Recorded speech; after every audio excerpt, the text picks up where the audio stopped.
Welcome everyone to Fruits of the Orchard. Tonight we're going to do Parshat Mattot. We are getting towards the end of the book of Bamidbar, the fourth book of the 5 books, the Chumash. And what's happening here is, we'll call it the changing of the guard. It's called Parshat Mattot. Mattot means the tribes.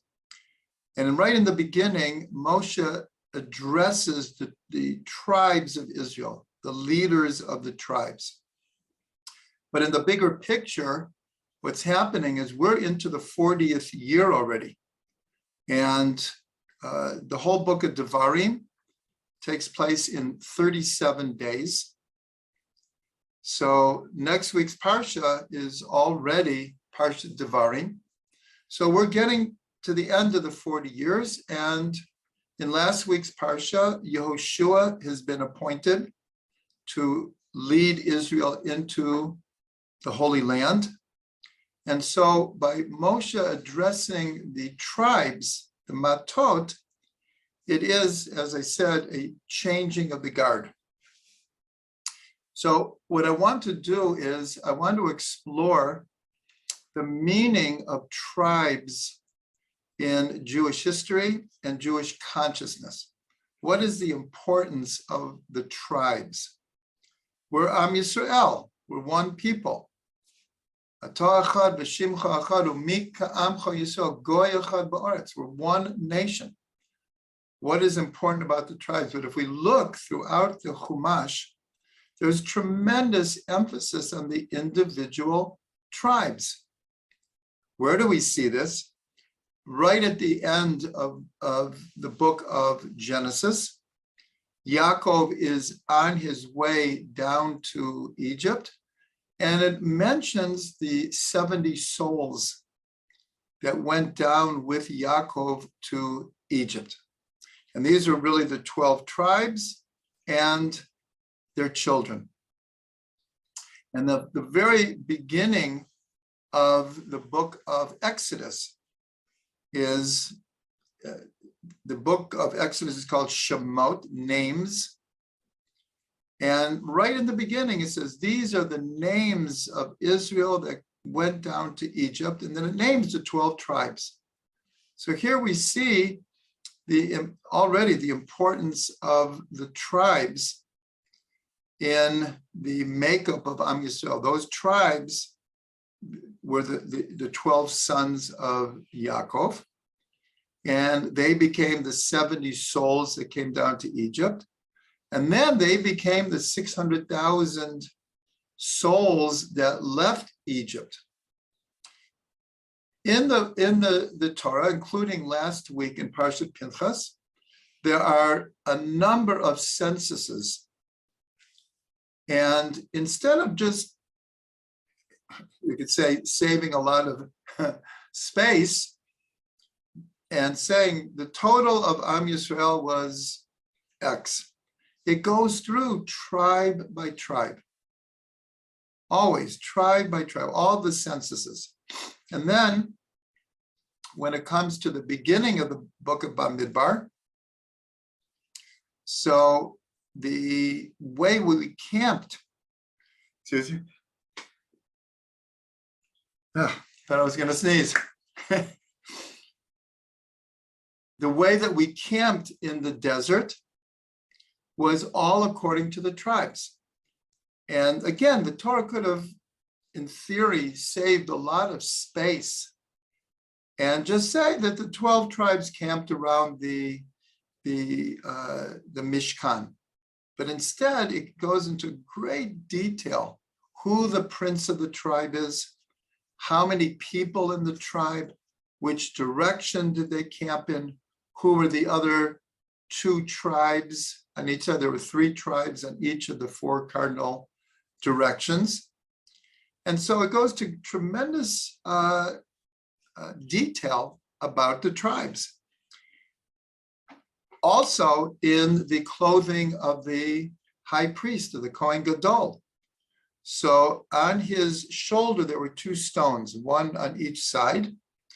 And on each stone, the shoham stones, were written 6 tribes on one shoulder and 6 tribes on the other shoulder. And then in the breastplate, there were 12 gemstones, and each one had the name of one of the tribes written on it. And I didn't mention that in the desert, so each of the tribes had their own flag, their own symbol on the flag.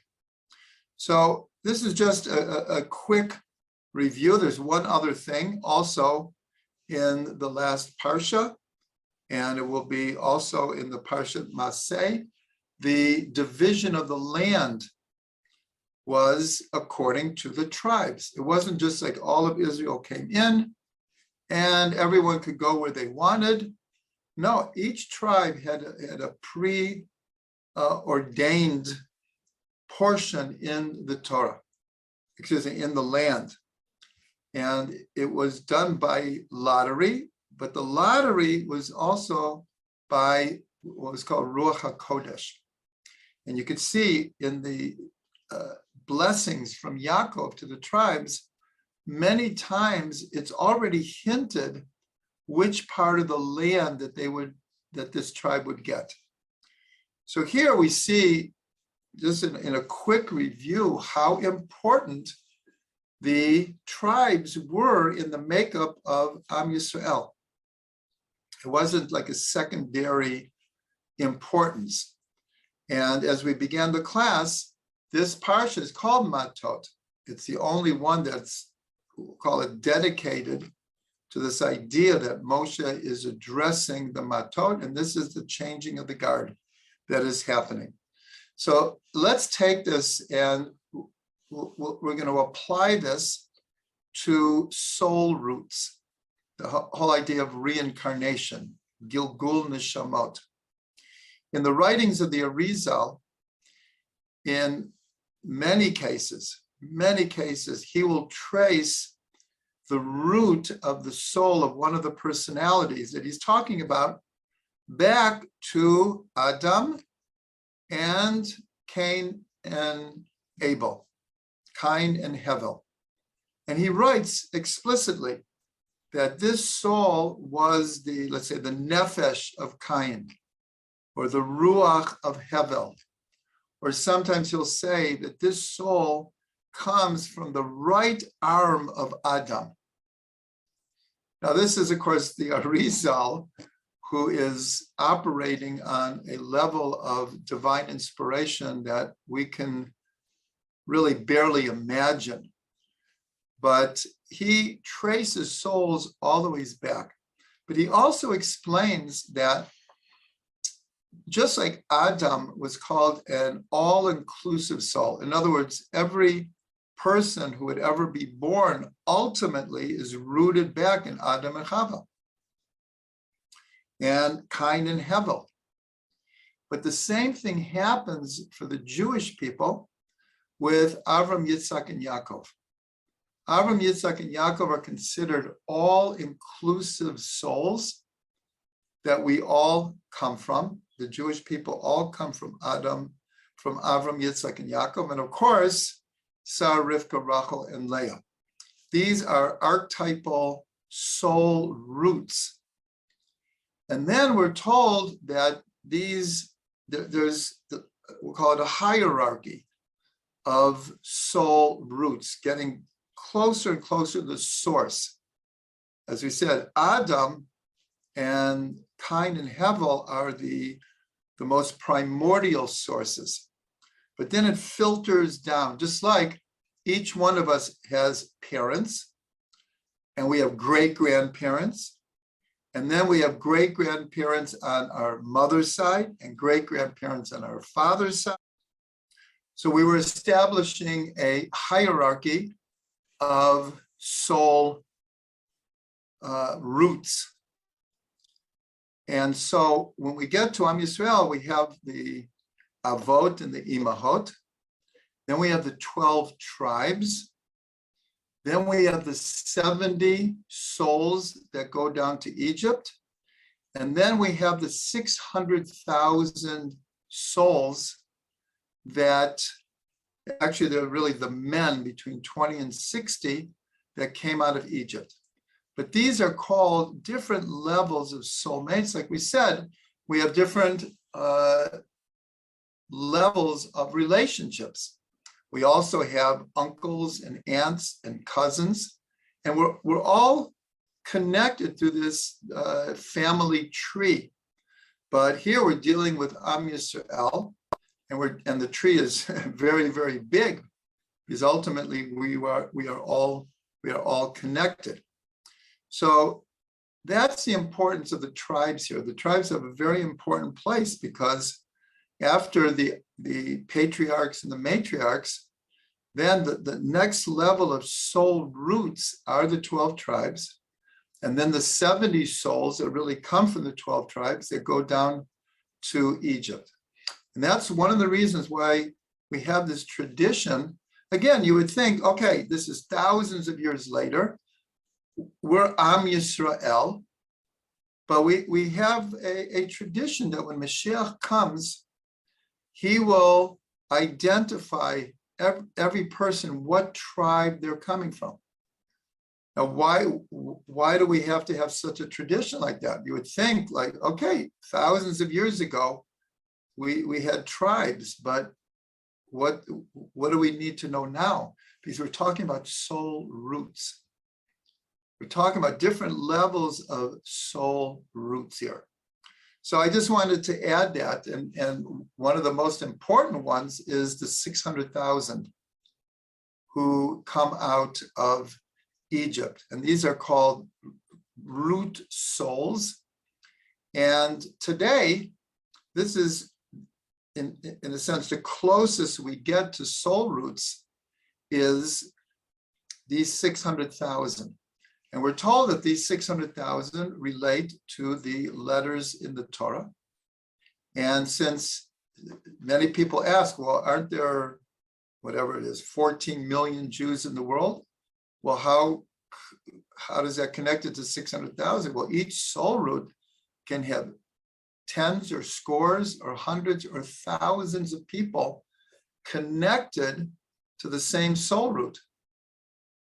And this is one of the secrets of when we go through life, and there's different attractions to different people, whether it's through friends or a community or just like-minded people, that many times we're talking about deep soul root connections that are going on. Most of the time we're totally unaware. We feel the chemistry, we feel it, but it's hard to put our finger on it. So having said all of this, so let's translate it into what does it mean for us today? This idea of the 12 tribes of Israel. And of course, I didn't mention that the 12 tribes are connected to the 12 months of the year. And the 12 months of the year are connected to what are called the 12 simple letters. So there's many connections also to the 12 constellations. There are many, many levels of association with each tribe. And of course, then there's a very deep connection of which tribe got which part of Eretz Yisrael. And again, when we go back to the blessings from Yaakov, so many times we can see a connection in the blessings and the parts of the land that each tribe got. So what does it mean to us today? So one of the, we'll call it innovations or cultural revelations of modern society, Western society especially, is the emphasis that's put on the individual. Now, this has some many very good points, very positive points, that the sanctity of the individual rights, seeing each person as being unique, these are, of course, very positive things. And it's, of course, not just in Western culture. Some of these ideas are very founded in Jewish thought also. But there's a tremendous emphasis on individualism. But at the same time, you look at the Western world, and there's something lost in not feeling a part of something greater than oneself. With the tremendous emphasis on individualism, of course, there's nationalism, and there's people who belong to religions or different isms, and they do feel part of something bigger. But there's no doubt in modern society that a lot of people feel very isolated, and we could even use the word lonely. I think the modern expression is someone has 1,000 friends on Facebook, but when it gets down to it, they have no one to talk to. When it comes down to it, and you need a real friend, so we've created this technological web of friends, and it's real and it's positive, and it can be used in tremendous ways, but it also loses a certain amount of intimacy, a certain amount of personal relationship, warmth, and intimacy. And so the emphasis on individualism, like everything, has positive and negative. Now, so where do the tribes fit into this? So in many Western countries, there is no concept of a tribe. It just doesn't exist. There are many polls recently in America about people's attachment to the idea of being an American.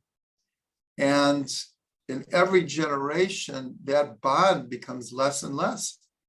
And I'm sure it's true all over the world.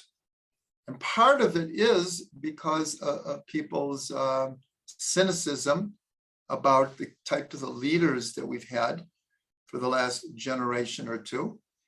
And again, because of this emphasis on individualism.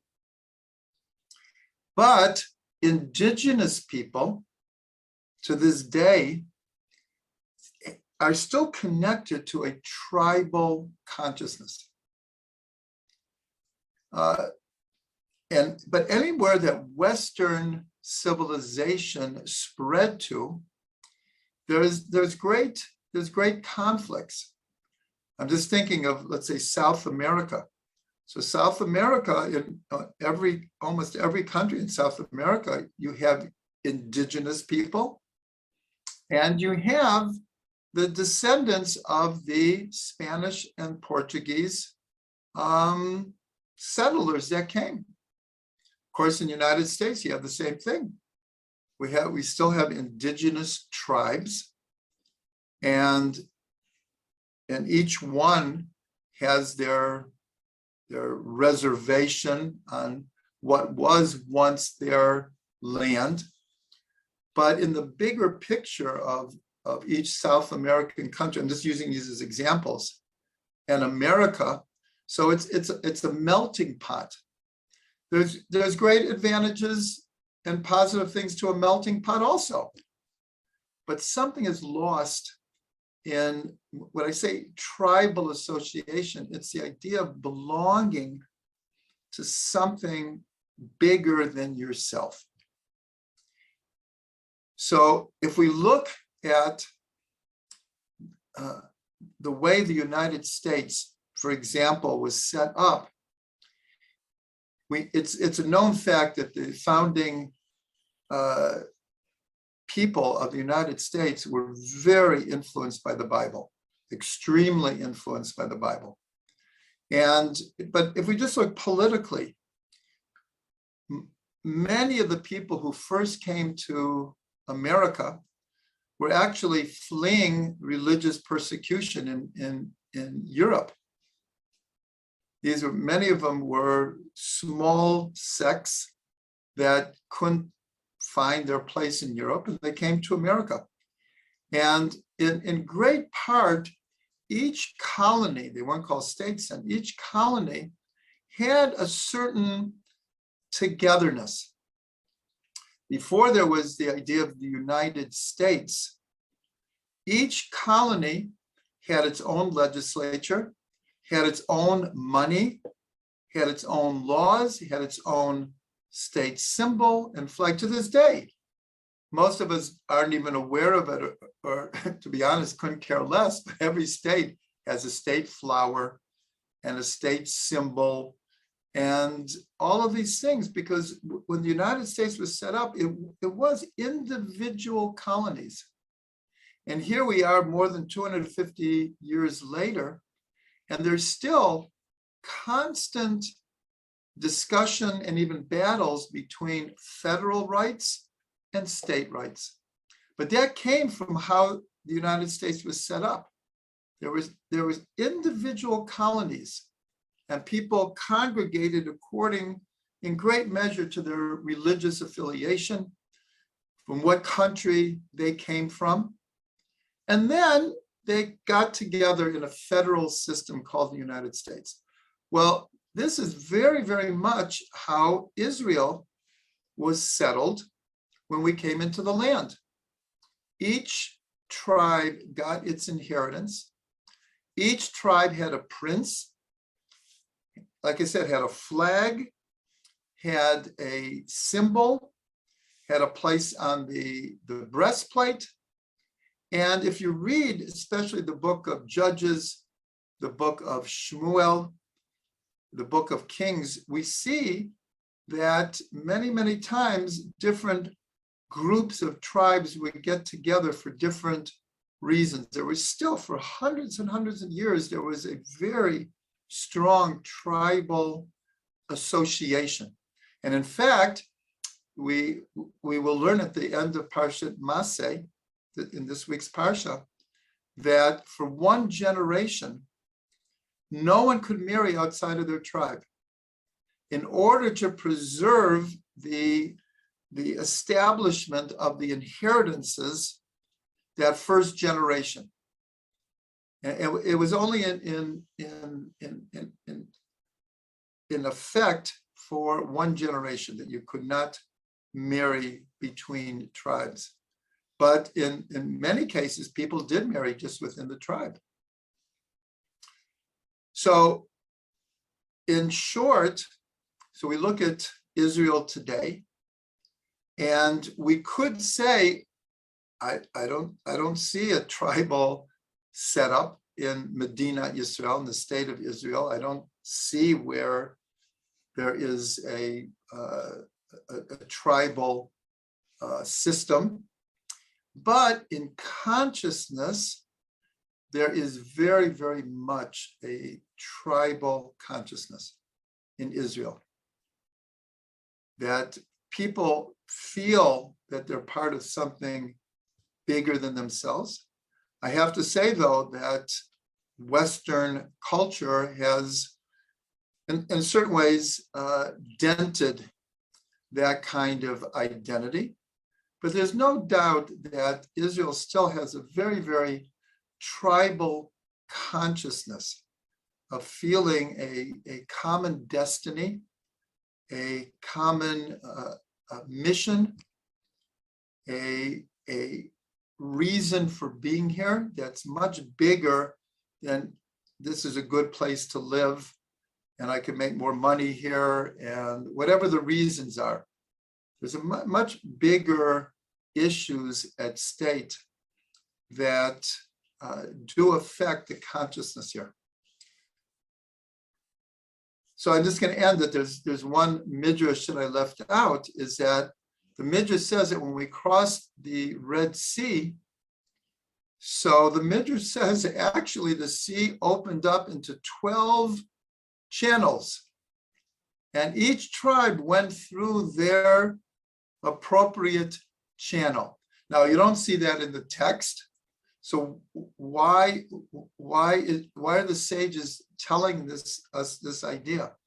Is I think they wanted to emphasize that even though all of Am Yisrael crossed the sea together, but at that point in history, there was a tribe was like just an extended family. Everyone was connected. And that's why here in Israel, many times, so unfortunate when, I'm just using this as an example, when someone is killed in a terrorist attack. Well, thousands of people come to the funeral because this one person, because of so many different connections, family connections, army connections, school connections, that people will come from all over the country to come to this funeral. So this is this idea of the extended family feeling of not just each tribe, but really it's still in Jewish consciousness. Now, I remember, I think it was just maybe 2 years ago, a lone soldier was killed in a terrorist attack. So he had no family here. That's the definition of a lone soldier. He's here by himself. He has no family here. And I remember thousands of people came to his funeral. People didn't even know him, but they felt an obligation. This person came to Israel by themselves, volunteered for the army, and ended up, I think this person was actually killed in a battle, and joined the army and gave up their life for Am Yisrael. Thousands of people went to the funeral. This is a very common thing here. It shouldn't be common. God willing, it shouldn't be common. So we'll just end that with a blessing that all of us should feel connected to something greater than ourselves. Wherever we are, whatever our family situation is, our standing in society, but we should always feel part of something much bigger than ourselves.